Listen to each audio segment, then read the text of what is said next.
Hey guys, I just wanted to do a quick little video here of the M500 Gas shotgun. It did succumb to the failure that these guns all do. Slide bar broke on it this weekend. Maybe it was broken from from E-Vikes Boneyard. I don't know for sure, but it definitely worked. And then it just quit working, so I got to assume it broke this weekend. You know, a couple of people had to do the Terminator loading on it, and these are not strong enough for that. They're cheap pot metal. You can see the end of it here, kind of. So I spent this afternoon making steel ones for it. I went ahead and did steel instead of aluminum. It'd be stronger, and to me it wasn't any harder to cut. It would be nice if I had some real tools for that, but you know, the Dremel tool does the job in about 10 to 15 of these cutting wheels, and 3 or 4 hours later I managed to have these things cut out and sized to fit. The one thing I did different than the factory here is the factory one has these 2 long tabs on it. You can see these tabs are what activate the loading mechanism here. When it moves back, when you pull it back, it drops 5 BBs into the lower chamber here. Move it forward, it brings them up into the shooting barrel.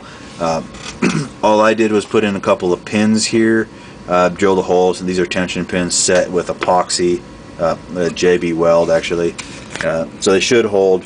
I am going to tap these and put a couple of set screws in their place, but that's a little bit later. I didn't have a good size tap for that tonight, so the only thing you need to make sure you do is when you line these up is make sure you get these pins on the inside part of these, because that's where it travels.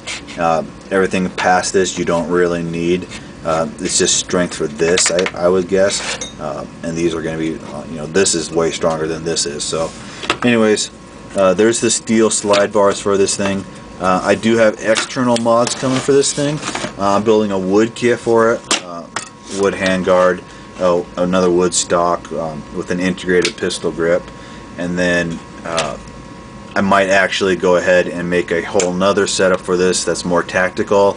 Put a wrist up front, a top rail, maybe an adjustable stock and a pistol grip on it. I'm also thinking about cutting the barrel off here, making it a little bit shorter. It basically is only about to there on the outer barrel length anyways, and I just think it would look a little nicer. I'm not crazy about the way that looks. This thing did have outer, stock iron sights on it. I took those off. But anyways, watch for the external mods for it. And then I gotta find something. I had somebody request a video, a how-to video on how I painted this setup here. You can see I put a clear coat on this. It is a satin clear coat, but it still made it a little bit shinier than I would like. I think I'll go back and hit this with some 600 grit and try to take off a little bit of that sheen. But really, I have no use for this stock. I'm gonna put it on Airsoft Pacific, I think, see if I can get a few bucks for it. But as soon as I find something that I have that I can paint, I'll go ahead and do that video for you guys. So watch for it. Watch for the external mods on the M500 shotgun coming up. It might take me a little while. It's starting to get pretty cold here in Montana, and my garage is unheated, so I can't stand to be out there very long without freezing to death. Anyways, thanks always again, guys, for watching my videos. I really appreciate you commenting and subscribing and just checking them out in general. Thanks again. Have a good night.